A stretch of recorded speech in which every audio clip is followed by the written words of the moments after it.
Fala, papai! Esse é o podcast da família brasileira. Dê seu like, ative o seu sininho, compartilhe esse podcast lindo, como diz Maria Paula, né?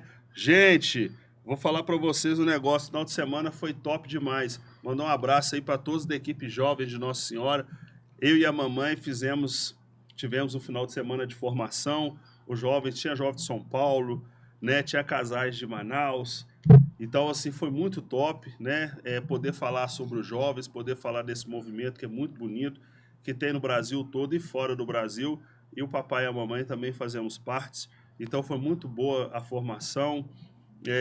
A gente ficou muito feliz de saber que tem jovens que estão querendo seguir o caminho de Deus, né? A gente está vendo que tem jovens que estão querendo o matrimônio. Então, para isso é muito importante, viu? Então, que Deus abençoe. E vamos falar de um assunto hoje muito bacana. Todos estão aqui ansiosos para saber, né? Eu vou falar, pense nisso.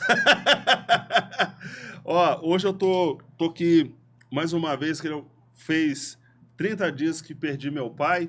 Então, hoje eu tô com a blusa dele, que toda segunda-feira ele ia no texto aqui. Ele ia no texto dos homens. Então hoje eu estou homenageando meu pai aqui, a gente vai sempre estar homenageando ele, então hoje eu estou com a blusa dele, que ele ia no texto dos homens. Então vamos que vamos, gente, tá cheio de câmera nova aqui, o estúdio novo, é a de cá, né? Então, gente, só por causa de quê? As câmeras, elas movem, as câmeras movem. Então, assim, hoje eu estou sendo chamado de minha câmera. Então, o trem tá chique aqui, tá? Mas vamos que vamos.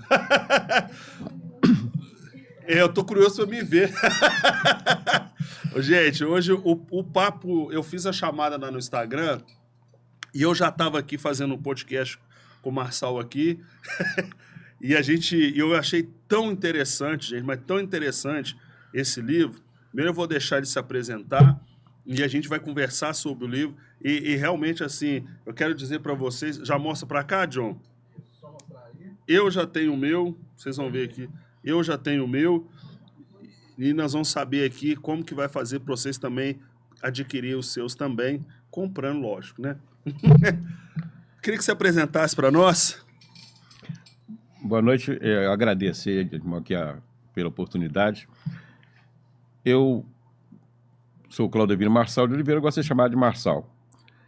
Nasci na Bahia, no interior da Bahia, vim para Belo Horizonte aos 22 anos, estou radicado aqui na região já há 45 anos, e aqui constitui família.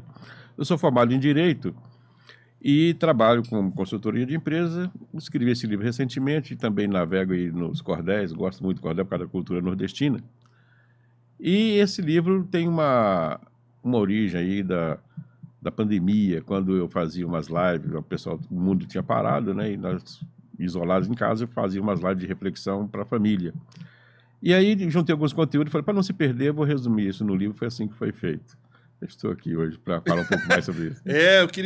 Eu vi numa outra entrevista que o senhor deu mesmo, que na época da pandemia, né, surgiu o livro, né, e aí eu entendi aqui e queria que o senhor explicasse um pouco, porque pense nisso, uma jornada de conhecimento e conscientização. Eu queria que o senhor falasse um pouco do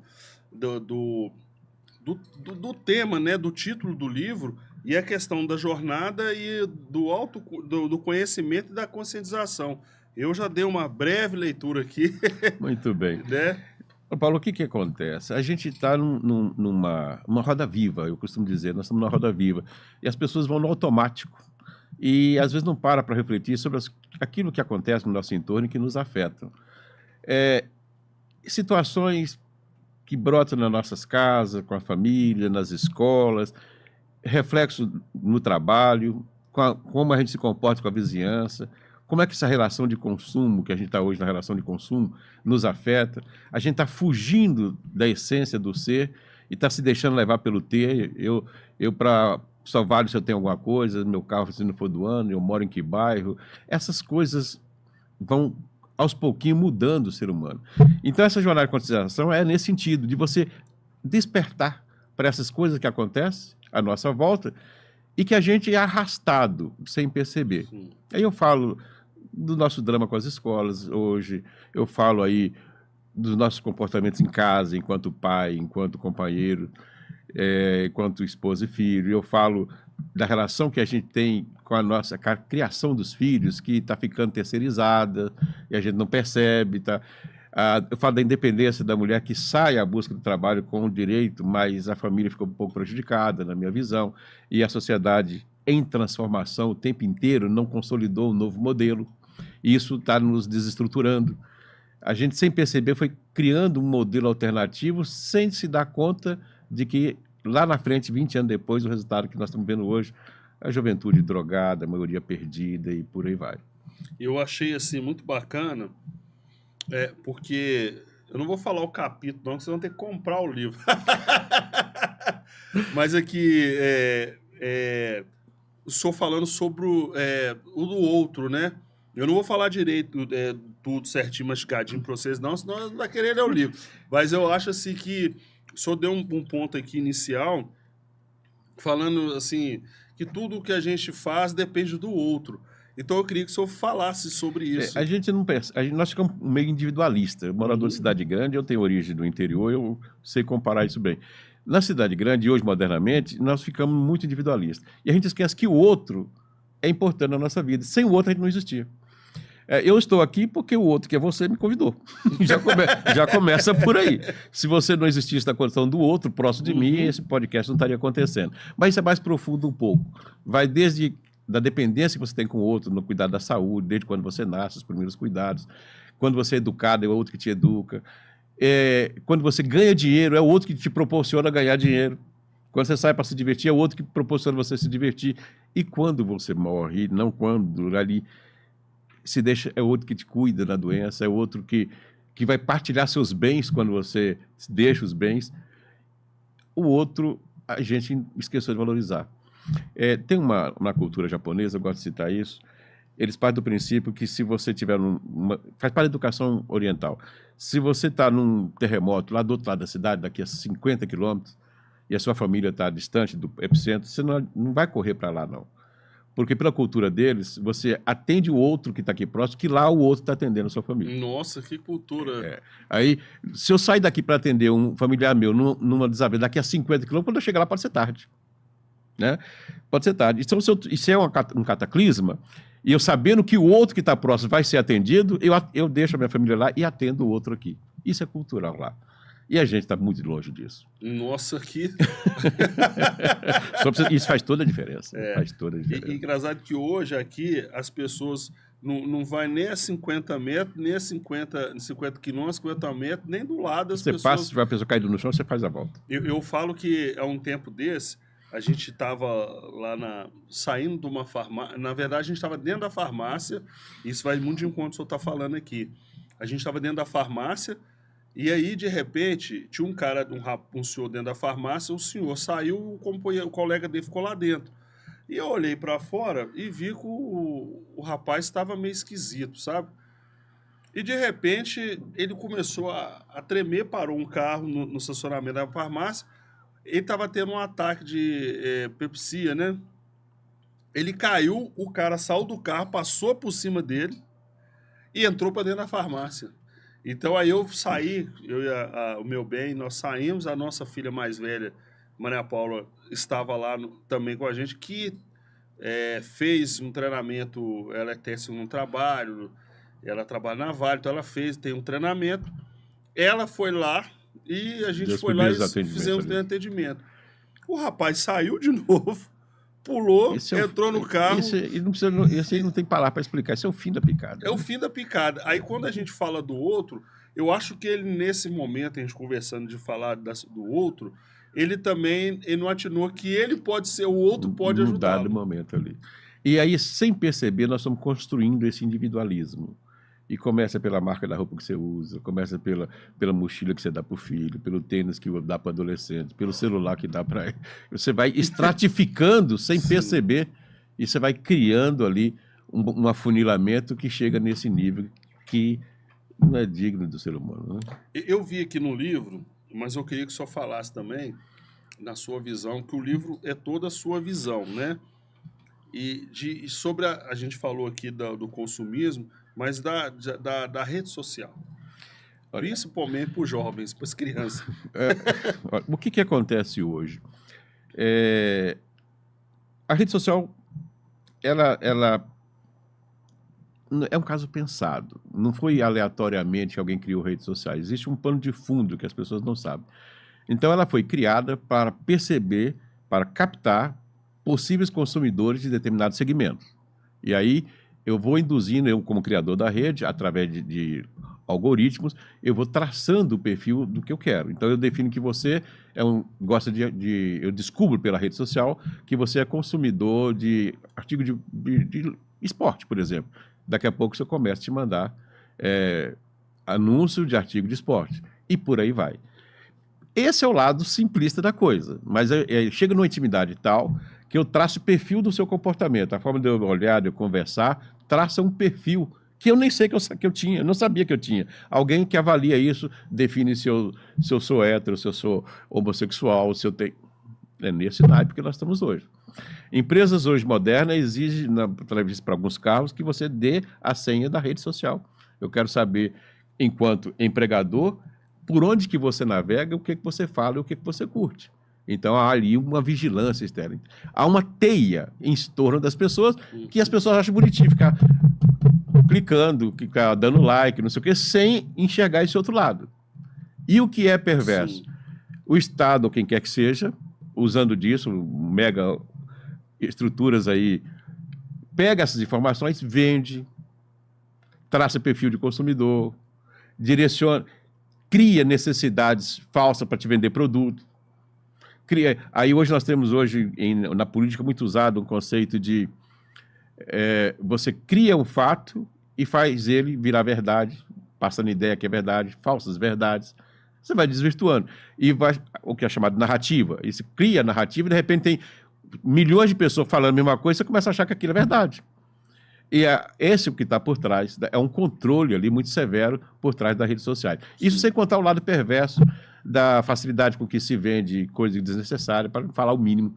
E aí, hábitos de consumo que desvirtua, hábitos de comportamento. Você vê, às vezes, um filho ali, 15, 16 anos, fala, mas estranho esse comportamento, não é da minha época isso. E hoje isso é mais perigoso, tem crianças aí em casa, adolescente, isolado do quarto, fazendo coisas terríveis que você jamais imaginava na nossa época, que não tinha as redes sociais. Então, eu chamo isso de um câncer. Sim. E o que é mais doloroso? Não há como, no nível que a gente está, não há como controlar isso. Hoje, eu estava recebi isso até para os pais que estão aqui na live aí, peço para vocês que estão compartilhando, que é um podcast maravilhoso hoje com o Marçal. Eu tava vendo a rede social do vereador Cleide Xavier e ele soltou um vídeo lá agora que tem tá rolando no Instagram esse vídeo, que japonês, acho que é japonês o vídeo, que ensina você matar, a praticar o extermínio dentro das escolas. E aí é uma rede que eles estão navegando, são adolescentes, que os desafios parece lá com a faca, enfiando a faca, é tudo um desenho.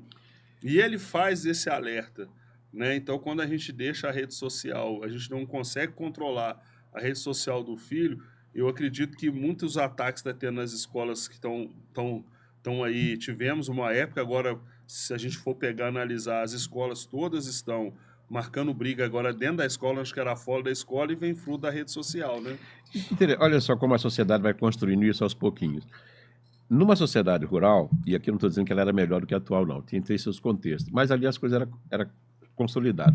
Um garoto de 14 anos na comunidade rural, ele estava quase que preparado para assumir uma família. Ele pegava a roça, vendia o gado, vendia não sei o quê. Quando ele tinha 17, 18 anos, se casava até. As moças casavam aos 15, 16 anos. Aquele modelo ali estava consolidado. Hoje você pega um garoto de 22 anos, está empinando papagaio em cima da laje. Nada contra empinar papagaio, mas cada coisa é seu tempo. Né? Cada coisa é seu tempo. A legislação... Eu comecei a trabalhar, tinha 12 anos, era permitido. Menor aprendi, depois passou para 14 e hoje 16. Ai daquele pai que quiser, que tem um filho de 14 anos, que tem um negócio próprio, tipo um carrocinha de cachorro-quente, que queira colocar o seu filho de 14 anos para ajudá-lo. Aí alguém denuncia para o Conselho Tutelar, aquele garoto que está ali com o pai ajudando, sai da escola, é denunciado para o Conselho Tutelar, porque na visão fria da lei ele está explorando o menor. E ele fica com tempo livre em casa para fazer o que quer que seja, porque a sociedade foi minando isso. Então, nem tanto ao céu, nem tanto ao mar. Você não pode colocar um trabalho que uma criança não comporte, mas, por outro lado, você pega um jovem de 15, 16 anos, eu não posso trabalhar porque eu tenho que estudar. Na minha época, eu estudava. Trabalhava de dia, estudava de noite. Se você fala isso para um adolescente, você mata ele. Trabalhar, estudar... Eu morei em São Paulo na minha adolescência e lá, cidade muito grande, deslocamento, eu acordava às 5 horas da manhã, voltava em casa meia-noite e meia. No outro dia, 5h30 da manhã, eu tinha que estar de pé no ponto de ônibus pegando 2, 3 conduções para ir trabalhar. Estudava de dia e trabalhava... Estudava de noite, né? Trabalhava de dia. Hoje isso é impensável para essa idade. Hoje não dá, né? Não dá, não... É tudo muito difícil, você mata, a criança, o conselho denuncia, não sei o quê. Ora, não é por aí. E aí é um contrassenso, porque esse mesmo garoto que não pode trabalhar, pode votar. Não, e outra coisa, e se você pega eles pode beber, praticar crime... a maioridade não alcança eles, porque não alcança. Pode ir para baile funk, porque é 14, nada contra o baile funk. Não, isso. Então fica a sua ociosidade aí. Sim. E tem tempo para muita coisa. E haja mente livre ali o tempo todo. E os meios, a maioria dos pais cria um facilitador. Quando ele dá para um garoto de um celular de última geração, ele quer o quê para isso? Deveria dar um celular apenas para ele se comunicar, não? Sim. O celular hoje faz tudo, até se comunicar. Percebe? Os pais, sem querer, vai criando isso. E ai daquele que chegar com o celular defasado da escola, porque seu pai te deu isso. Já não serve? Não, mas o pai te deu isso. Isso aqui que é seu celular, e começa a virar os bullying. Você não me tinha bullying nenhum.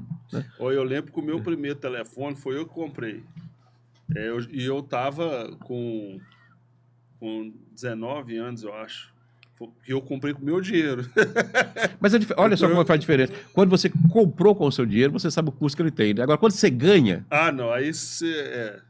Você desvaloriza ali, né? Esse dar sem fim, que é o que os pais fazem para compensar as ausências. Sim. Ele... não, vou dar porque não, coitado, eu não fico em casa, não sei o quê, dá bolsa, dá não sei o quê, dá... Esse dar sem fim cria essa situação aí. A pessoa não tem. Não sabe quanto custou. Eu lembro que meu pai e minha mãe, lá quando minha mãe tá na live, um beijo, ela vai lembrar. Eu comecei a trabalhar com 12 para 13 anos. O primeiro emprego meu foi na padaria Mônaco. Então eu chegava em casa da escola e aí eu pegava serviço 1h da tarde. Então eu chegava em casa por volta de 11h30, 11h40, que eu morava próximo à escola. Aí eu chegava em casa, tomava banho, almoçava e ia trabalhar. Então, assim, mas na minha época não tinha celular, eu gostava... Mas essa parte, aí eu sempre gostei de trabalhar. Que hoje você já não pode fazer isso, né? E sem perceber, o modelo social foi criando isso. Foi criando. Você pega uma mocinha hoje de 14 anos, ela não sabe lavar uns pratos. E a mãe fala assim, ela se orgulha das filhas não precisar ir para a cozinha lavar o prato. É verdade. Ela que criou isso. Aí sobra tempo. Você não me dá 14 anos está na academia. Com qual necessidade? Tempo livre. Lá em casa... Não é fácil? A mamãe tá ali, ó. As 3, elas têm, ó... Maria Paula tá trabalhando, hein? Mas... tem uma cozinha... A Mônica, a mesma coisa, e a Dana é a mesma coisa. Eles estão preparando essas pessoas, amanhã ou depois, não é que ela vai ser doméstica, não se trata disso, mas é o básico de dividir a casa, né? A casa.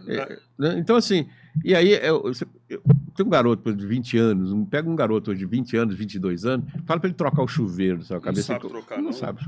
Não sabe trocar, não. Mas ele vai casar, ou vai ser se envolver com alguém, vai morar junto, e aí na hora que tiver que trocar o chuveiro, vai chamar alguém para trocar, o cara vem, cobra o preço que quer, porque ele não sabe fazer nada. O senhor sabe que quando eu capinava a horta, o quintal lá de cá, primeiro que eu era bagunceiro, mas na aula eu tinha que capinar a horta. Mas depois, se a gente for parar para pensar hoje, Você aprendeu aí, tudo que meu pai e minha mãe fez, lavar carro, capinar a horta, lavar um banheiro, arrumar uma casa, lavar a louça, aprender a fazer um café, trabalhar cedo. Se a gente for pensar hoje... Isso não tem a ver com exploração. Isso aí você vai criando. Porque não basta criar os filhos, você está formando um ser. Verdade. Que tem que ter uma noção básica das coisas à sua volta. Aí você é um garoto que... Você pega... Olha a situação que é triste hoje. Você pega um garoto... Eu vou falar de um garoto que ensino médio está quase terminando, lá do 2º grau de ensino médio. Dá um texto para ele ler uma página inteira e pede para ele interpretar. Não sabe. Não sabe. Ele sabe ler, mas não sabe ler. Ele vai ler e não vai saber interpretar. É triste isso. É triste. E nós estamos vivendo nessa geração. O Cleito fez um desafio hoje na rede social e até fazer esse desafio também.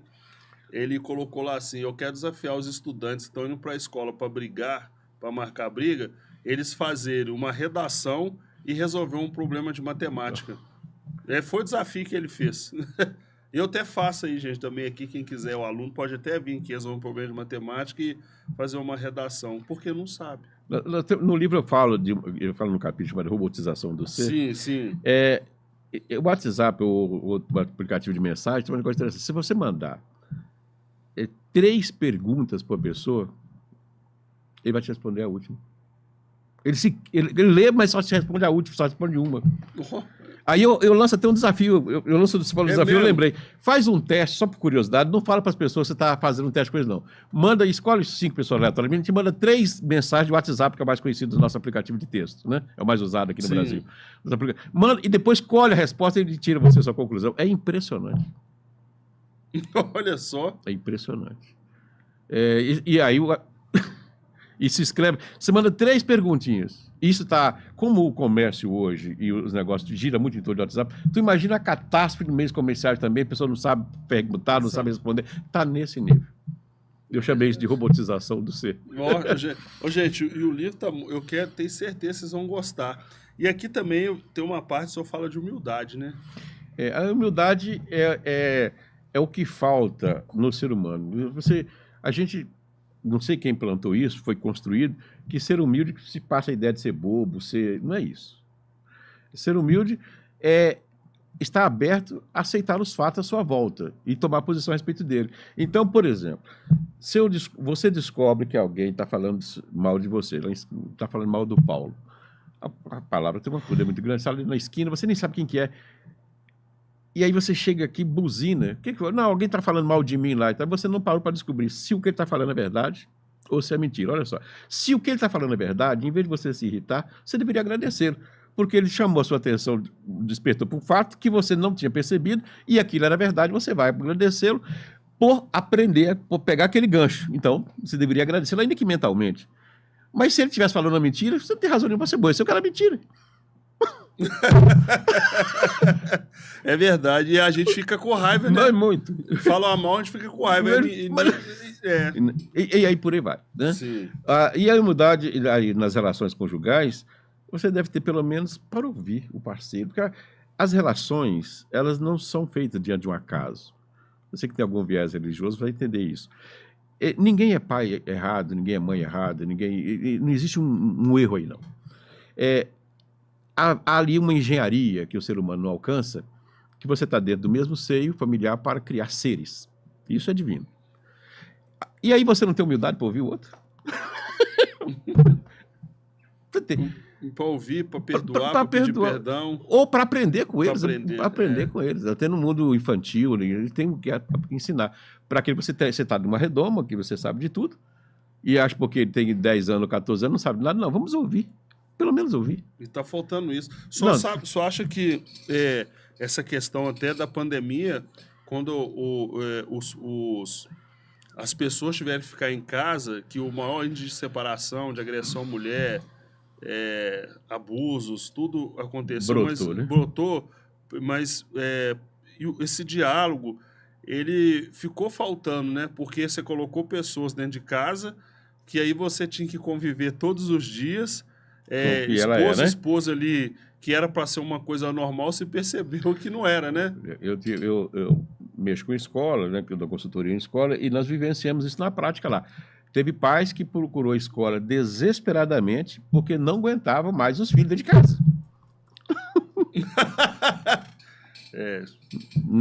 Eu não aguentava mais os filhos dentro de casa. Quando a escola arranjou uma forma de mantê-los ocupados, porque a pandemia não permitia ainda se deslocar, alguns pais chegaram e falaram assim, mas eu pago a escola para ensinar, eu vou ensinar eles a fazer para casa mesmo. Você é mãe, você está dentro de casa. Mas eu não aguentava os filhos. Por isso é valia. Não aguentava os filhos. E aí, isso é fato. E terceirizava esse processo de educação para a escola. Está errado. A escola não tem que educar. A escola tem que passar conhecimento. Quem tem que educar são os pais, porque tem cultura no meio, tem religiosidade no meio, tem uma série de coisas. A escola não vai trabalhar religiosidade com seu filho. É um assunto seu, da sua família, do seu ser. Se você acredita em um Deus, uma divindade qualquer, você tem que passar para o seu filho, não é a escola. E a escola é um ambiente coletivo. Ela tem que passar conhecimento formal que você vai precisar para a vida futura, né? Para a sua profissão. E aí os pais modernos terceirizam isso, mas eu estou pagando. Ainda fala isso. Ainda fala até a palavra, eu estou pagando. Eu estou pagando e cria um mau banzé lá, ou seja, eu estou terceirizando a educação, porque não tem mais a babá, a mãe saiu para trabalhar fora, o pai saiu para trabalhar, porque tem que manter o status quo, porque eu tenho que manter o carro, eu tenho que morar no condomínio de luxo, que eu tenho que viajar 3 vezes por ano, só que eu preciso trabalhar. E o básico está ficando atrás. Só que isso dá um resultado. Daqui a 15 anos, esse garoto vira um ser humano. E vai vai casar, vai criar um ser ali, um homem, uma mulher, e vai passar quais valores? O que ele aprendeu? De família, nada. Né? Não tem valor nenhum. Ele vai falar assim, por isso que nós vivemos uma crise familiar hoje. Hoje é uma geração daqueles que estão lá. E por aí vai. E a crise está muito grande familiar, né? Não, então, eu falo que a família, enquanto seios de formação da sociedade, que é, na minha visão, é um núcleo de formação da sociedade, é a família, aonde você, olha que ironia, você fica 7 dias por semana, 30 dias por mês, 365 dias por ano no mesmo ambiente. Para quê? Para conhecer a pessoa, aprender a lidar com ele, se complementar, aprender, ensinar, conviver, tolerar. Daí, você ensina a pessoa a lidar com o vizinho, você ensina o seu filho a lidar com a escola, você ensina ele a trabalhar com a relação de emprego futuramente. Mas se você peca nisso... A gente fala muito com as nossas filhas, a gente está sempre conversando com elas isso. A gente fala da escola. Eu não quero ir na aula. Mas se você estiver trabalhando, você vai falar que você não quer trabalhar?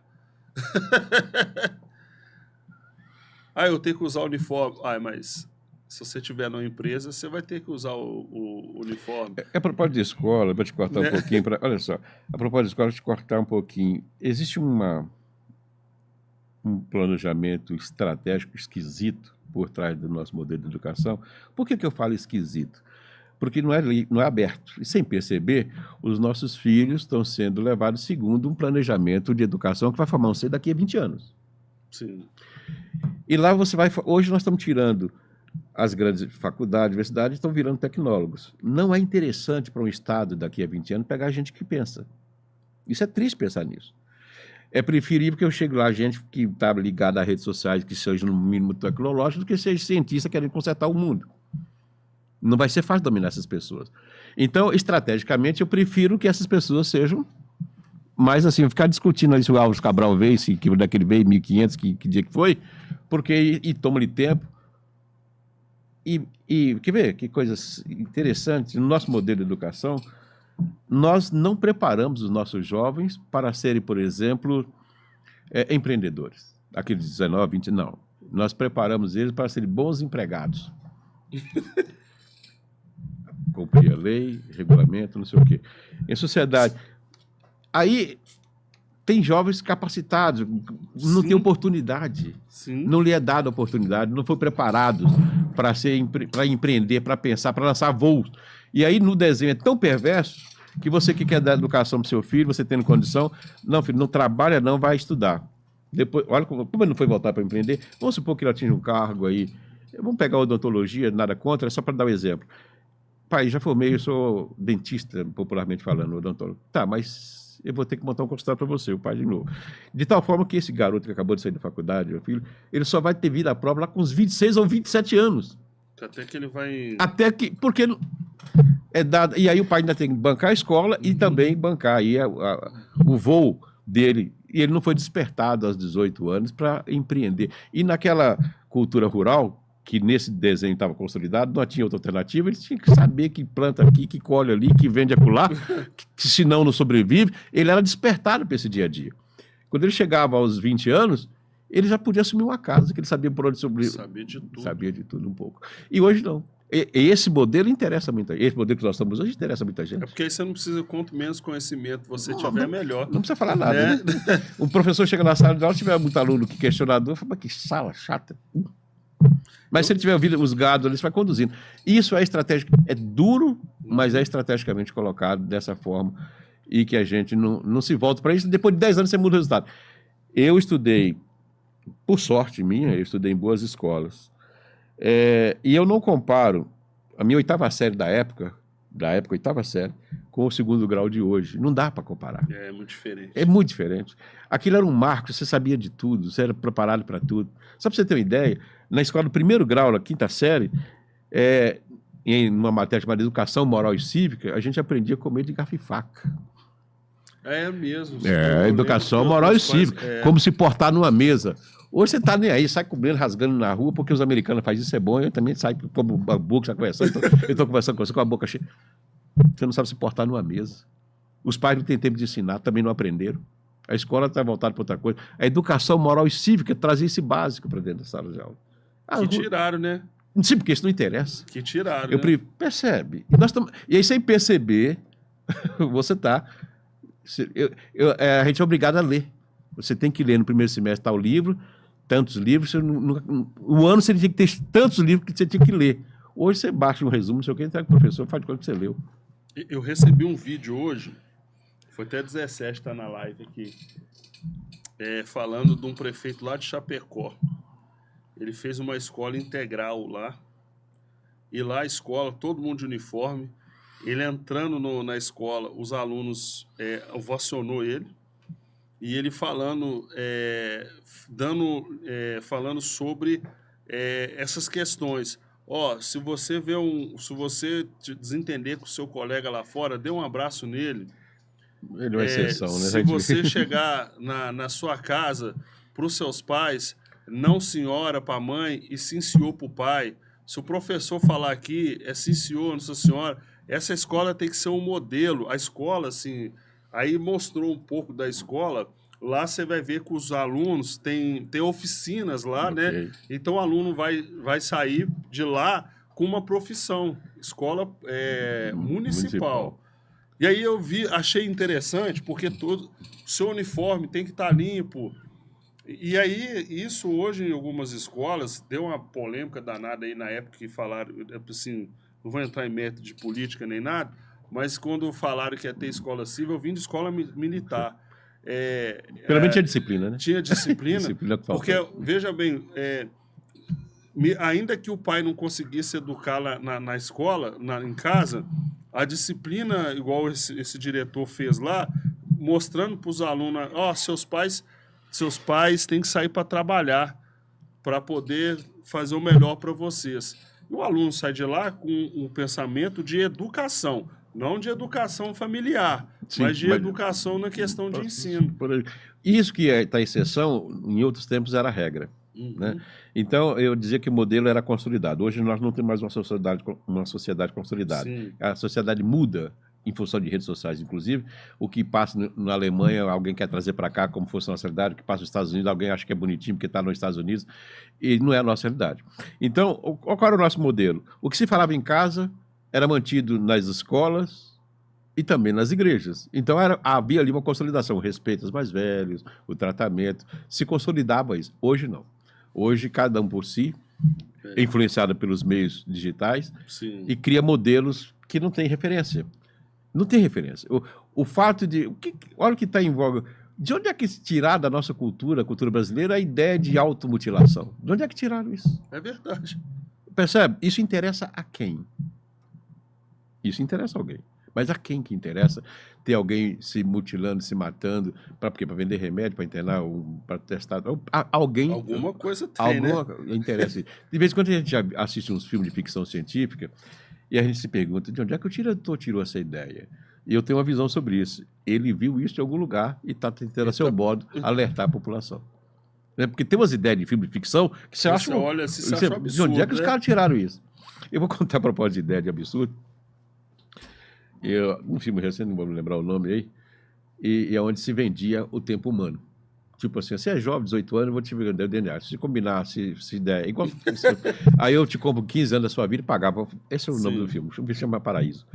Aí vendia... Eu comentava com os colegas, que absurdo você vender o tempo da sua vida. Fulano comprou 15 anos, quando comprou 20 anos. Falou, você está muito jovem, 15 anos você vai ganhar. Vou te comprar agora, você vai ganhar, você vai comprar sua casa, seu carro. E o cara vendia, e as pessoas vendiam. Tinha uma polêmica em torno disso. Bom, eu comentando com o colega, falei, rapaz, que absurdo. 15 dias depois, que eu estava comentando, o projeto de lei aqui no Brasil falava que agora vai ser liberado uma espécie de doação, compensação pela doação de sangue.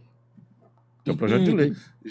Aqui no Brasil. Eu falei, só para se mudar para o DNA, só falta pouca coisa, que agora vai ser permitido vender o sangue. Doação.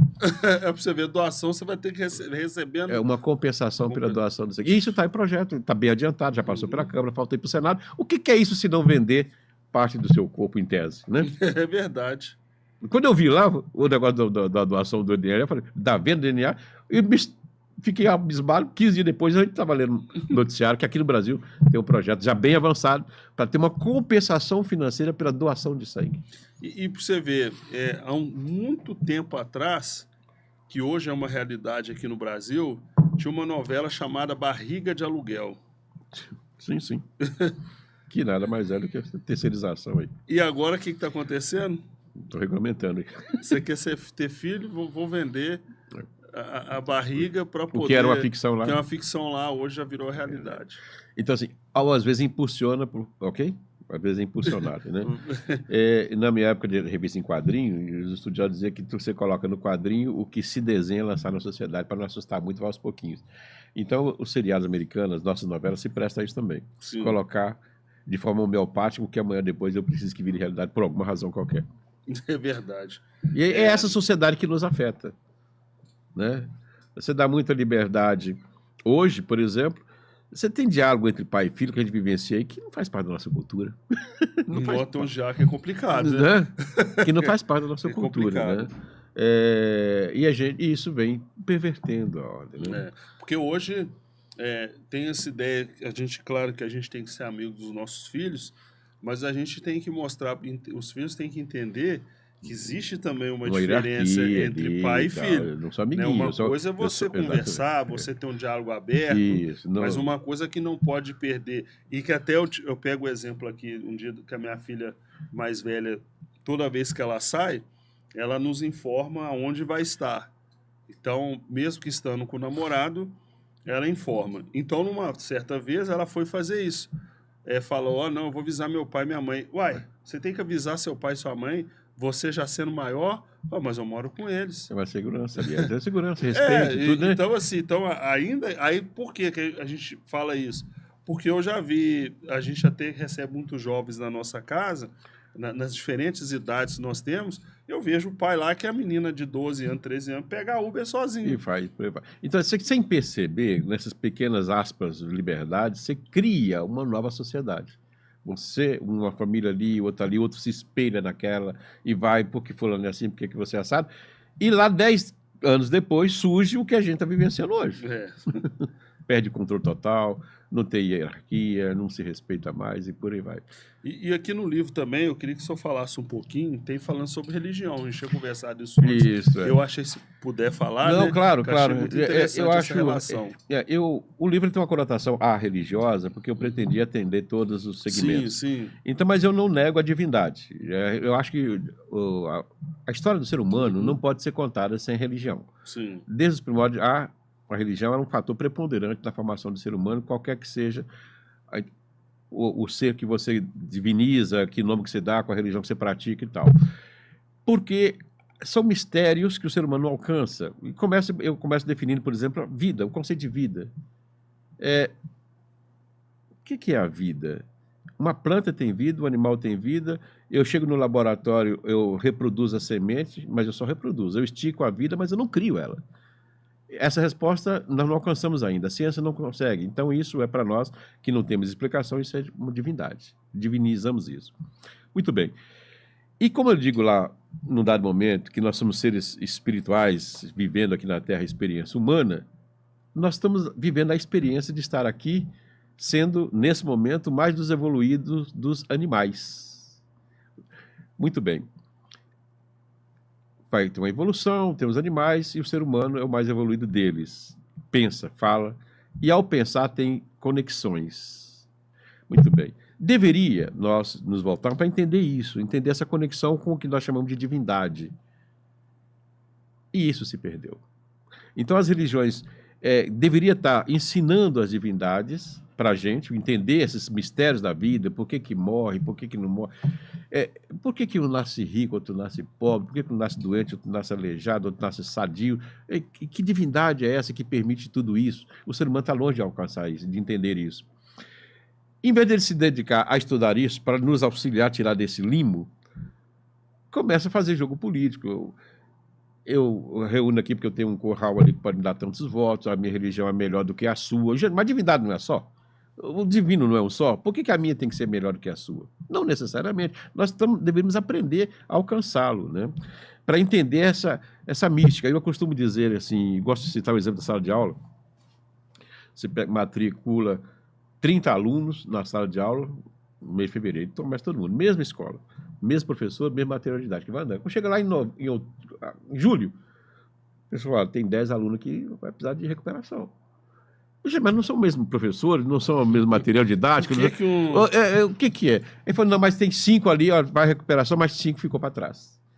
Aí não vai passar de ano. E o diretor faz o quê? Retém todos os 30? Não. O diretor passa os 25 e pega os 5 e fala assim, olha, vou te dar outra oportunidade. Matricula aqui de novo. Se a escola for particular, a gente está tentando dar um desconto. Eu vou te dar outra oportunidade para você aprender. Por alguma razão diversa, que os pais separaram, que alguém adoeceu, porque ele é disperso, por alguma razão qualquer, aqueles 5 não alcançaram. Assim, eu faço uma analogia com a vida. Sendo o mesmo divino, um só, ele dá para você a mesma oportunidade que deu para mim. Agora, se eu tenho um livre-arbítrio. Se eu vou fazer as coisas certas, já que as escolhas são minhas, eu faço uma e você faz outra. Lá no dado momento tem diferença. Pelas escolhas que você fez, pelas escolhas que eu fiz. Mas saíram todos do mesmo ponto de partida. E isso é divino. A gente precisa entender mais isso. Agora, se você fala que a minha religião é melhor que a sua, ou vice-versa, eu perco a essência, que é conhecer essa divindade que nos dá a vida. Acabamos de falar que a vida é um mistério que a gente não conhece, e que a ciência não alcança, e que tem uma razão de ser de justiça divina para te dar a mesma oportunidade que deu a mim, e eu fiz escolhas erradas, e segui um caminho. Eu tinha que levar uma encomenda daqui para brincando para outra cidade, daqui a 100 quilômetros, e aí você tem a mesma encomenda. Se você vai de Uber, vai de bicicleta, vai a pé, a escolha é sua, e chego lá com a encomenda diferente. Ou passou tanto tempo que estragou, coisa parecida, porque você seguiu um caminho, eu segui outro. Mas está partindo todo do mesmo ponto com a mesma encomenda para chegar naquele ponto. Assim explica a divindade, grosso modo. Sim. Então, quando a religião foge desse princípio, de nos ajudar a ligar ao Criador, que religião é isso, é religar ao Criador, quando ela deixa de lado e fica fazendo repetições que não nos ajudam a esclarecer, ela pecou, ou se deixou contaminar. Né? Ou se deixou contaminar. Porque o ser humano é facilmente corrompido. Ainda que seja com véu de alguma religião, ele se corrompe também. E usa o poder, e usa a mídia, e não sei o quê, e esqueceu a essência que é. Simples que é. O que é o simples, que é pregar a existência do ser e não do ter, e por aí vai. Aí ela falhou, eu tenho falhado, e se deixou contaminar. Interessante a colocação, viu? Por isso, pessoal, eu estou falando para vocês comprar o livro, mas aqui eu queria que o senhor mandasse um abraço aqui, ó, porque a Giovana está aqui também, tá falando que tá aqui. Minha mãe está aqui. A Monique, minha filha, também está aqui. A Dani, minha filha, também está aqui. Maria Paula também, minha filha, também está aqui. Aqui, a Elô está falando com você aqui. Boa noite. E a Edivana está aqui. Edivanda Marçal está aqui. Também estou aqui. Então, só mando um abraço. Um abraço para a moçada aí que está nos prestigiando. E fazer essas reflexões que eu coloquei Sim, aqui para sim. ajudar. Isso tudo não é fato novo, tá? A nossa volta é a gente que não estava despertado. É o propósito do livro, é despertar para essas coisas que nos envolvem e nos afetam. E por um olhar bem diferenciado, Bem diferente. né? Que vem de pós-pandemia, Sim, que ainda a maioria das pessoas aprendeu pouco, né? aprendeu pouco, não estão conseguindo ainda, porque a pandemia ela teve o processo também das pessoas ficarem em casa, muitos problemas, separações, mas também teve um outro lado da pandemia que as pessoas não enxergaram, que foi muitas pessoas solidárias.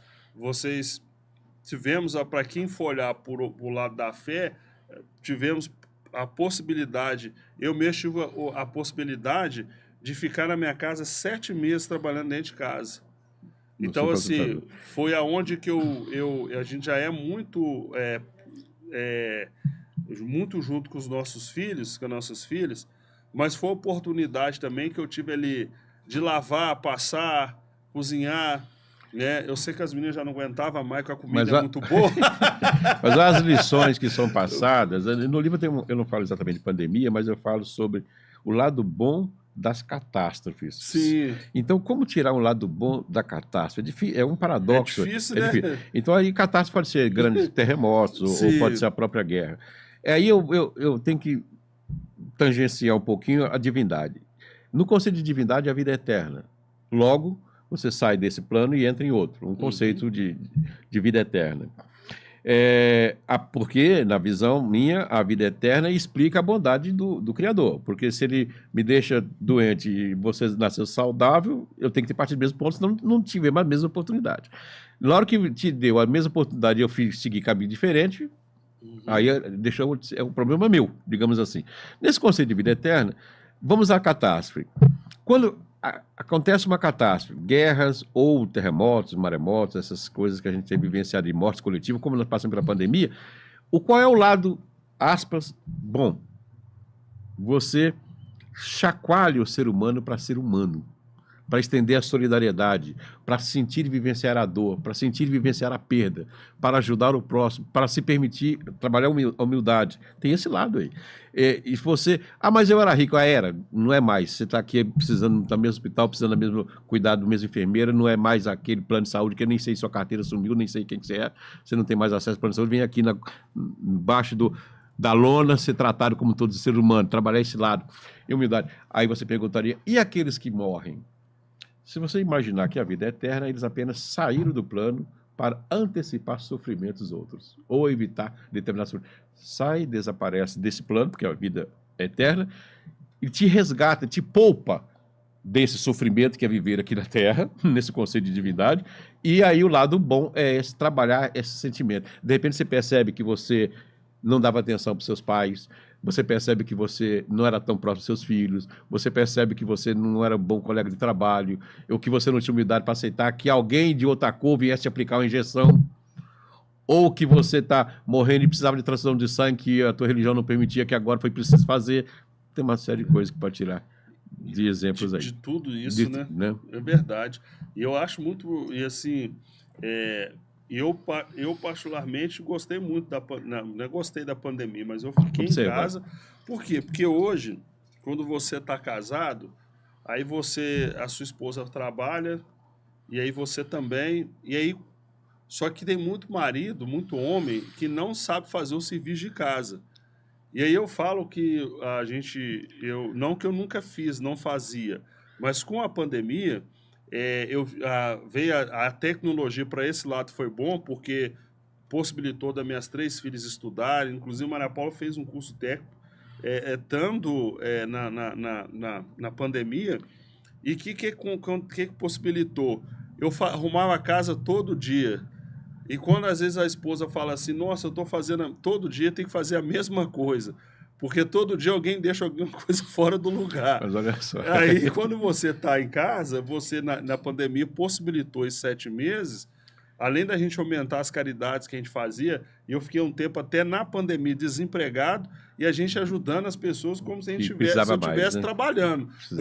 Naquele momento precisava mais que você. estivesse trabalhando. Então, assim, e possibilitou a gente fazer essas coisas que hoje, quando eu falo com alguns homens que a gente tem a oportunidade, eu falo, olha, se você, na pandemia, eu descobri como também, eu já sabia, mas como é complicado você ficar em casa fazendo um serviço doméstico e a gente ainda acha que quando chega em casa a esposa fala que está cansada e aí a gente fala, pô, mas você ficou em casa.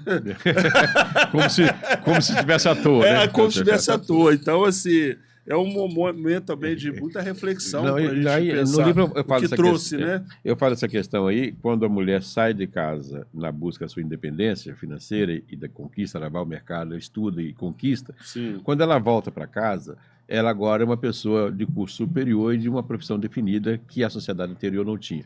Tem alguma coisa errada aí? Não, não tem nada errado. É que a sociedade não se adaptou a esse desenho. Daí o marido quer cobrar o desenho que tinha antes. Que ele é o que faz, cadê você? Só está em casa e não sei o quê. E ele não se presta a ajudar. Mas a casa não é dos dois. A casa não é dos dois. Não, né? Ele não se molda a esse novo formato. E aí os conflitos são inevitáveis. Porque aquela mulher que chega do trabalho, ela chega cansada igual o marido chega. Né?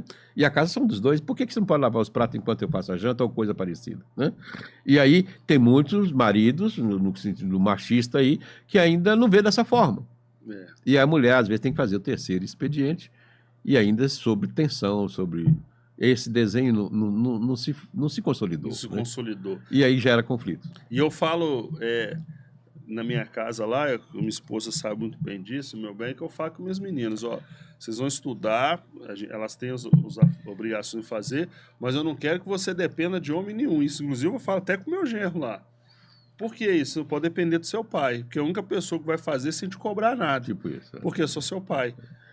Agora, você, com essa mentalidade que você vai depender, o homem vai achar que você vai depender dele, na minha casa não tem. E hoje a gente ensina isso para elas, né? Que a gente tem que ter um matrimônio saudável, um matrimônio que elas possam olhar para o pai e a mãe, ver como que é o matrimônio, né? Um matrimônio de que a gente também, hoje também... a reflexão que eu tenho, assim, que a gente tem de matrimônio, é que o matrimônio é uma instituição defasada, e não é. Às vezes a pessoa não vai casar que acha que casamento é só cobrança, é só despesa, é só isso, e não é isso, né? É uma coisa mais ampla, né? Você pode viver feliz. É uma coisa mais ampla. E nesse formato da mulher refém, porque o mercado de trabalho não era acessível à mulher da geração da sociedade rural. Ela não tinha acesso ao mercado de trabalho, não tinha o que fazer, não sabia o que fazer. E ela virava um pouco refém do casamento. Então, ela se submetia a determinadas situações porque não tinha como sobreviver. Então, essa realidade ainda acontece em alguns países, mas a nossa sociedade mudou, felizmente. Ela agora não precisa ser refém. Ela pode ficar no matrimônio querendo estar. Se ela não quiser. Não é isso? Ela querendo estar. E aí tem um conceito de mais amplo, né? Que o matrimônio é o conceito de formar a célula da família que vai formar a sociedade lá na frente. Sim. Então, e começa ali, mas ela tem que querer, os dois têm que querer, porque estão formando seres que vai fazer parte de uma sociedade. É verdade, é verdade. Ô, pessoal, eu vou... Quem quiser mandar pergunta, pode mandar. A Edivânia está falando assim, ó, se cada pai e mãe fazer o seu papel com trabalho, atenção, respeito... Se cada pai... e mãe fazer o seu papel com trabalho, atenção, respeito e responsabilidade. É isso mesmo. É isso certinho. Né? Meu bem colocou lá. Pior que esses jovens de hoje batem de frente com a gente e acham que sabe de tudo. É um outro caso também complicado, né? Que hoje o jovem está achando que sabe de tudo, né? Mas a propósito disso, eu falo disso também no livro, quando eu falo assim, o jovem já, nesse conceito, é meio adulto, ele acha que sabe de tudo. Na verdade, ele tem informações segmentadas. Ele tem informações segmentadas. Quem sabe mais de família? Você vivenciou, você é pai. Ele é um membro da família, ele é a segunda geração. O dia que ele for pai, ele vai saber o que é ser pai. Então, essa informação é segmentada para ele. E aí tem um conceito religioso no meio disso. A vida é formada de escolhas, e esse garoto está sendo preparado para ser um homem, e amanhã depois um chefe de família. Então ele tem que aprender a fazer boas escolhas. Eu vou ensinar princípios morais, éticos, religiosos, se for o caso, para que ele aprenda a fazer boas escolhas. Mas na hora que ele fizer as escolhas, eu vou orientá-lo no que é boa ou o que não é, porque eu tenho mais vivência que ele, mas a hora que ele definir, que ele souber, que ele fizer a escolha, uma delas é casamento, escolher a pessoa, ele saber que a vida dele é a formação da escolha dele. Então, se ele escolhe se envolver com um jovem, uma jovem lá que ele queira, eu tenho que respeitar isso na condição de pai, eu já falei para ele, e ele vai quebrar a cabeça ou não, e eu ainda tenho que estar com os braços abertos quando ele voltar com a cabeça quebrada, para dizer, olha, eu te falei, né? Aprendeu? Deu para aprender? Agora você é jovem, faça outra coisa. E assim, nas escolhas certas e erradas é que se aprende e vai se formar um ser.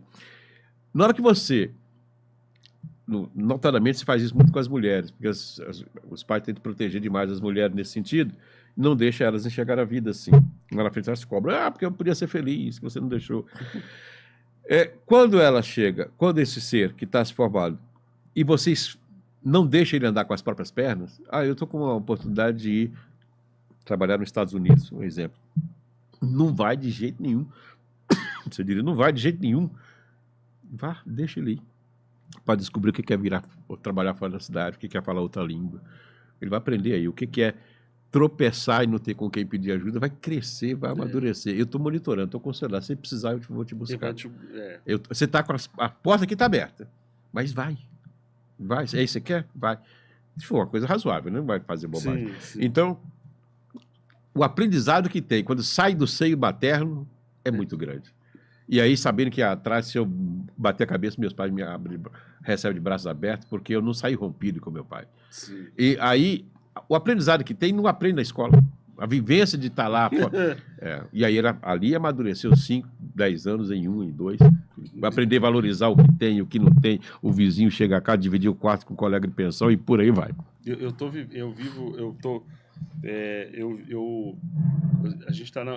fazendo faculdade de novo. Aí hoje eu estou vendo lá que são muito jovens dentro da sala, né?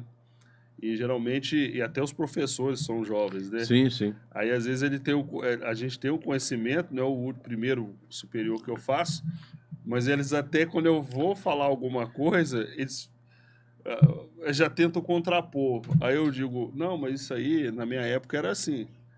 Só mudou as palavras, mas era assim. Tem hora que a gente tem que...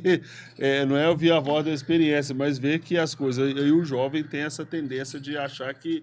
Não, mas do jeito que eu já pesquisei... até meu professor falou semana passada, gente, tem coisas que vocês vão pesquisar na internet, vocês não vão encontrar. Sabe o que vão encontrar? A sabedoria. Porque a vivência, a experiência que vocês não têm. Não acho, você não vai pegar uma pessoa... Você vai estudar. Mas se você não tiver experiência, você não vai a lugar nenhum. É chamada vivência, né? Você tem que vivenciar determinada coisa. Então, os filhos, às vezes, eles acham que a gente ensina até as meninas a sua independência, mas a gente também fala para eles o seguinte, tem coisa que seu colega vai falar, uma coisa para você, que ele não tem propriedade para estar falando com você. Não tem vivência, ele não tem experiência. Tem vivência. Então, a gente fala, desobedece seu pai, vamos para tal lugar. Aí, quando você fala, se você for lá desobedecer ou você for escondido, se acontecer alguma coisa, quem vai te ajudar? Porque comigo já aconteceu. Tipo, eu ficar sozinho, eu ter que se virar. Aquilo, já então, passou a gente já teve aquilo. a experiência, né? Então, assim, você não vai beber.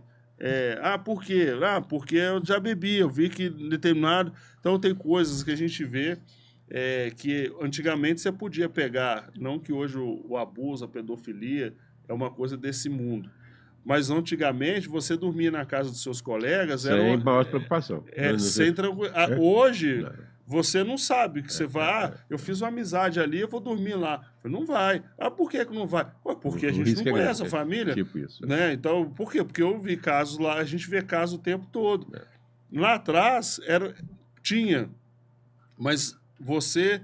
Era muito escolha a dedo. Então a gente tenta mostrar aí para os filhos, né? E são vivências, né? São vivências diferentes. Ô, gente, eu vou pedir o comercial aqui, para falar com você. Depois eu vou falar o comentário do Savinho aqui, mas eu vou falar aqui, para começar na Barbieri mesmo. Gente, biscoito Barbieri, conceito de Barbieri. A gente está falando tanto aqui do conceito de família, estamos falando aqui, e para você que quer ter um diálogo bacana com a sua família, inclusive tivemos um relato aí que o biscoito da Barbieri salvou até casamento, porque O marido chamou a esposa para conversar, levou o biscoito Barbieri. Gente, isso é verdade. Se vocês for olhar o podcast que o Luiz fez com a gente, o Luiz Barbieri, ele conta isso lá, que chegou esse relato para ele de verdade. Então, o biscoito Barbieri é um conceito totalmente familiar. Você encontra nos melhores supermercados. Inclusive, estamos mandando biscoito para os Estados Unidos, para a Europa. E quem quiser fazer lá o turismo lá na Barbieri, entre em contato com eles lá. Tem um turismo da Barbieri. É top demais. Eu falo, papai, vai lá sempre. Quando o biscoito está saindo lá, passando pelo forno, saindo, eu tenho a oportunidade de comer os biscoitos quentinhos, que maravilha. Então a Barbieri é a cara da sua família. Então o biscoito é Barbieri. Ó, gente, Rodrigo, ó, tá de camisa nova lá, Master 7, fazendo sinuca totalmente estilizada. É a melhor fábrica de sinuca do Brasil. Gente, Baianinho de Mauá tá fazendo sinuca lá com ele, top demais.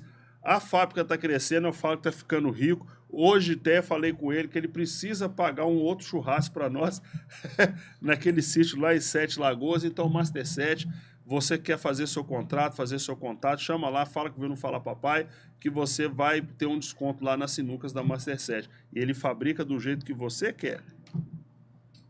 Ó, Autovidros MG, você que é dono aí de mineradora, você também que tem caminhão, trator, que você precisa de vidros, procura Autovidros MG, fala lá que você viu no Fala Papai, entra lá também na @autovidrosmg, vê todos os vídeos, eles atendem o Brasil todo e é também uma empresa totalmente familiar. Galera, lá é top demais, então entra em contato lá com eles, faça seu contato, você que tem empresa, na Autovidros MG.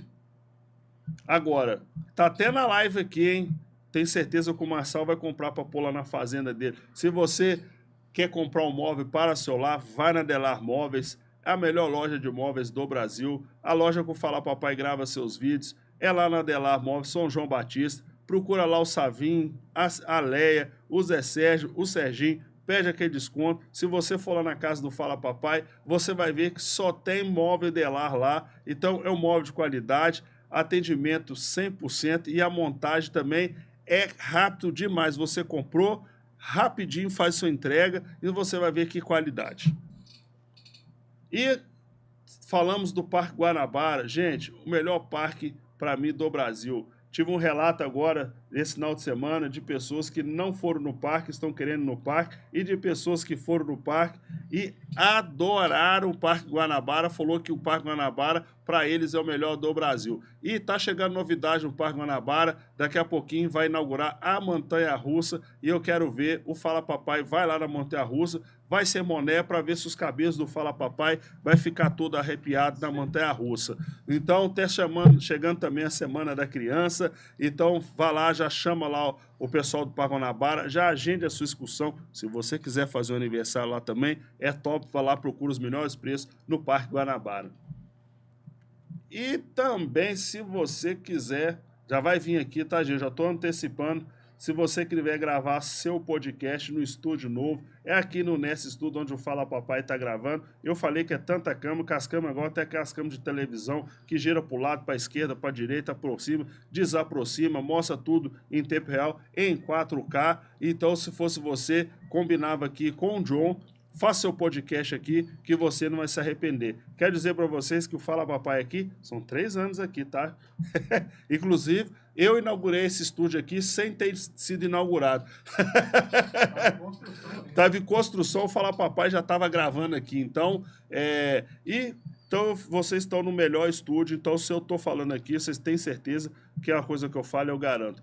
E eu vou falar também que o Paulo de Tarso, o Hospital Paulo de Tarso, que nós somos parceiros, tá tranquilo. Não preocupa não, John. O Paulo de Tarso vai receber um prêmio dia 10 de setembro agora, lá na Câmara Municipal. Gente, são 50 anos atendendo a todos. Paulo de Tarso, um hospital totalmente gratuito, 100% SUS, e ele depende das doações, está aqui o Pix Solidário, Depósito Solidário, das emendas parlamentares e das empresas para poder ajudar. Quem não foi lá no Paulo de Tarso ainda, eu recomendo ir lá fazer uma visita para você ver que é um hospital de primeiro mundo e, pelas suas doações, mantém toda aquela estrutura. São 3 hospitais, né? E em Paraupeba temos lá 160 crianças com paralisia que depende das suas doações para o hospital se manter. Temos lá na Barão de Melo e lá no bairro São Francisco. E você que quer ser patrocinador do Fala Papai BH, é só entrar em contato conosco para você patrocinar. A gente vai estar falando aqui da sua empresa e todo mundo que patrocina o Fala Papai, todos sabem que o Fala Papai, além de patrocinar, vocês também ajudam o Fala Papai em todas as suas ações. Se você olhar, meu dedo tá bem aqui, ó. Se o Fala Papai acertar o dedo certinho aqui, ganha uma caneca quem falar aí. Perdeu. Aqui, ó, acesse o QR Code aqui, você vai saber todos os preços para patrocinar o Fala Papai. Você patrocinando, você também ajuda nossas obras sociais. E outra coisa também, você vai ser anunciado aqui no melhor podcast do Brasil. Outra coisa também, leva a gente que a gente faz um vídeo lá na sua empresa, muito top, aquele vídeo, do jeito natural, do jeito que vocês gostam. Tenho certeza que os patrocinadores estão vendo aqui que tudo se reveste em compra, mas o melhor é você patrocinar o Fala Papai, porque vocês vão ver em todas as nossas ações sociais que todos esses patrocinadores que eu falei aqui nos ajudam. Muito obrigado, viu? Eu falei demais. Agora deixa eu falar aqui. O Savinho está falando aqui, ó, um bate-papo inteligente e questionador é sempre muito bom. Ele acha que a pandemia não mostrou a nós a importância de viver em comunidade. Passa a pandemia e não percebemos a importância do outro, voltamos a nos isolar nos celulares, computadores e tablets. Aí ele vai perguntar, como o senhor enxerga a sociedade daqui a 20 anos? Muito obrigado pela sua participação e a pergunta. A sociedade daqui a 20 anos depende do que a gente querer que ela seja. Eis o desafio. Se a gente tiver consciência de que nosso modelo de educação precisa ser chacoalhado, que nós somos, enquanto pais, formadores da geração que farão parte da sociedade daqui a 20 anos, nós somos corresponsáveis por essa nova geração. Os pais têm que se conscientizar da importância deles nesse cenário. E aqui eu até recomendo bom que se tivesse uma escola para pais, para que eles aprendessem a ser pais e lidar com seus filhos, porque eles, pais de hoje, serão responsáveis pela sociedade daqui a 20 anos. A gente acha que a gente não faz parte disso, que é coisa de governo, que deixa para lá. Não. Cada um de nós, eu, enquanto pai, influencio a minha família. E, enquanto pai, eu influencio a minha família, que são ali homens e mulheres de bem, hoje, que repercute isso na vizinhança, no seu trabalho, e já são pais de família, nos seus filhos, que são meus netos. Isso foi aprendido dentro do seio familiar. A família é o núcleo da sociedade futura. Se isso se esvaece ou é desvalorizado, perde o núcleo, perde a essência. Não há elo de ligação. Então, há que se valorizar esse núcleo social, dê a ele o nome que você quiser dar, mas o núcleo que forma a sociedade do futuro está debaixo do nosso teto. Somos nós. Se eu achar que isso não tem a ver comigo, eu arco as consequências na frente. O pai de hoje cria o filho daqui a 20 anos, mas ele será o idoso daqui a 20 anos também. E se ele não passou valores para os seus filhos, ele vai ser mal atendido enquanto idoso lá na frente. Nossa, profundo, né? Isso é verdade. Se a gente não educar agora, se a gente chegar lá na ponta, não tem jeito. É filho que vai desrespeitar pai, é filho que tá batendo em professor, e aí quando o pai chega lá, o filho também acaba até quase batendo no pai, na mãe, e a mãe ainda fala, né, que não, meu Deus do céu, ainda bem que ele vem para a escola, porque lá em casa eu não estava dando conta. Ou se livra dos idosos, dos velhos, é porque é peso. Dada a tanta casas de repousos que estão, eu estou alarmado com tantas casas de repouso. Parte disso é isso aí, tá? Que os filhos já estão... Na geração da sociedade que era consolidada, havia um respeito muito grande pelos seus idosos. Uhum. Era inimaginável, era quase que ultrajante falar que seus pais iam ficar em chamado asilo na época, o caso de lá, aquilo era ultrajante falar, não, eu não ia fazer isso com meu pai, não. E olha que naquela época os pais batiam mais. E não batiam, faziam, era um modo que eles tinham de ensinar. Não havia psicólogo para tratar disso, não havia esse conceito de trauma, não. Hoje os pais de sociedade viram peso e são colocados ali em casa de tolerância. Porque eu não tenho tempo. Mas a maioria desses filhos que fazem isso usa o próprio recurso do pai para interná-lo. Pega o dia do pai para poder internar ele na casa de repouso, né? E o pai, às vezes, quer só o que ele dedicou ao filho quando o filho era pequeno, que dependia dele, né? Tempo Sim. integral, atenção, ouvir, um ombro, um colo. Eu tô abismado nessa... E é esse desenho que a gente vai formando sem perceber.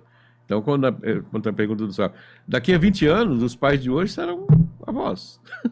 E vai colher o que plantou agora. Se eu não passar valores para os meus filhos, para os meus entes queridos, eu vou colher o que lá na frente. Tudo vem da questão do valor, né?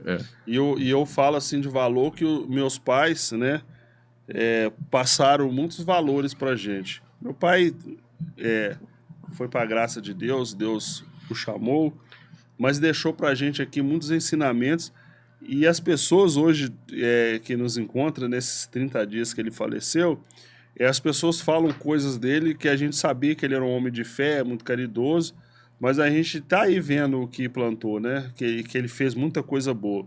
E minha mãe também, né? Graças a Deus nós estamos com minha mãe, graças a Deus, e eles plantaram muito valores na gente, que faz o que a gente é hoje. Igual eu falei ontem, nossa, foi 1% que meu pai foi, eu já estou feliz, porque ele foi um grande homem. Assim do que se eu for 1%, minha mãe também também vai me fazer uma pessoa melhor. A gente erra, a gente acerta. Então, eu acho que esses valores é que tem que ficar. E isso que tem um lado interessante, que esse legado que seu pai deixou hoje está sendo exceção. Né? Hoje está sendo exceção, deveria ser a regra. Né?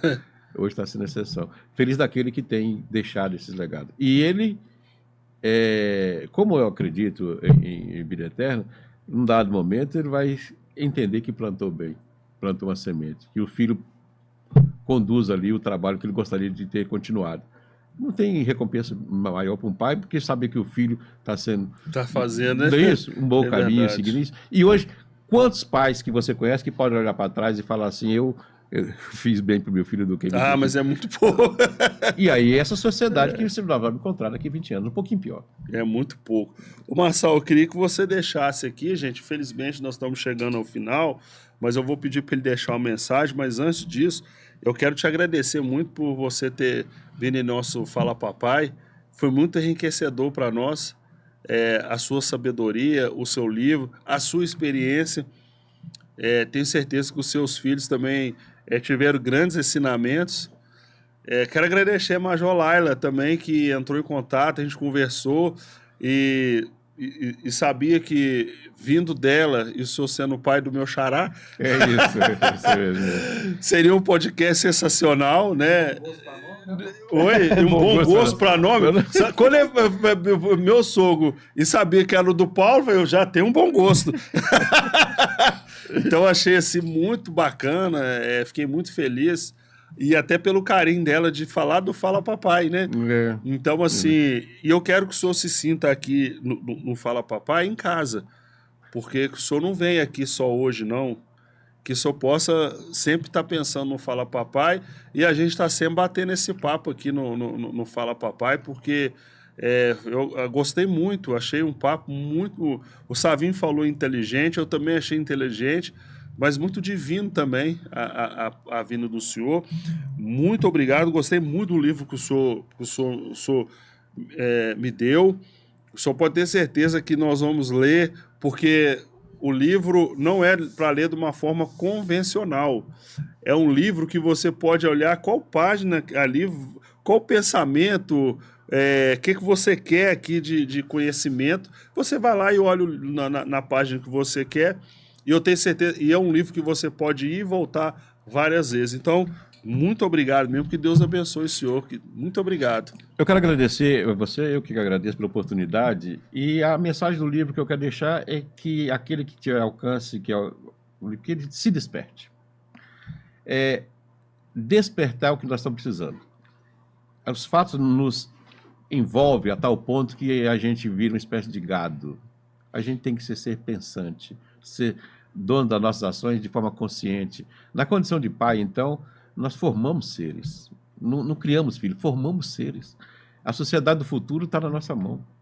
Ainda que a gente tenha que questionar o modelo de educação, o modelo de Estado, o que quer que seja, dentro de casa, passe valores. E você vai colher lá na frente os valores passados. Esse é um despertar. E outra mensagem que eu disse é que muitos de nós terceirizamos as coisas e querendo achar soluções no terceiro, na medicina, sei lá onde, quando o problema está dentro de nós, só por despertar, tomar consciência. Essa é a mensagem que eu queria passar. Não, muito obrigado, viu? Ô, gente, e eu quero assim, agradecer a todos vocês que estiveram conosco até agora aqui na live. Como dizia meu pai, sempre vou falar aqui, Deus é grande. Então, muito obrigado por vocês, com carinho, Fala Papai. Semana que vem tem de novo, mais outro papo muito bacana. Então, e vocês continuam aí compartilhando o link do Fala Papai, seguindo o Fala Papai em todas as suas redes sociais, né? Segue o papai nas suas redes sociais lá, vai ver muita coisa bacana, ver que a gente está sempre ali também voltado para ter um propósito, né? A gente levar conhecimento, falar das famílias e a gente ajudar o próximo. Fala Papai está lançando, a partir de semana que vem, nós vamos falar aqui no podcast, mas eu já vou antecipar a campanha do Dia das Crianças, então a gente tem muita criança para atender. Esse final de semana nós já, graças a Deus, já conversamos com alguns casais lá da equipe jovem de Nossa Senhora. O casal já abraçou a gente, então que Deus abençoe e que vocês possam nos ajudar também nas nossas campanhas também. Gente, a todos os cruzeirenses atleticanos, muita calma nessa hora. Né? Semana que vem é dia de clássico, mas é dia de você também conscientizar que a gente tem que ir no campo para não brigar e sim para você confraternizar lá. Futebol, gente, é uma coisa saudável, é uma coisa para você lá confraternizar, um mexer com o outro, mas que não faça nada de violência. E você, outro recadinho, ficamos muito tristes com a cena de racismo que nós tivemos, que o rapaz de São Paulo foi até morto por causa disso. Então, vamos, não à violência. Pense nisso, se você for olhar, pense nisso, as suas ações poderiam ser diferentes. Então, esse foi mais um Fala Papai!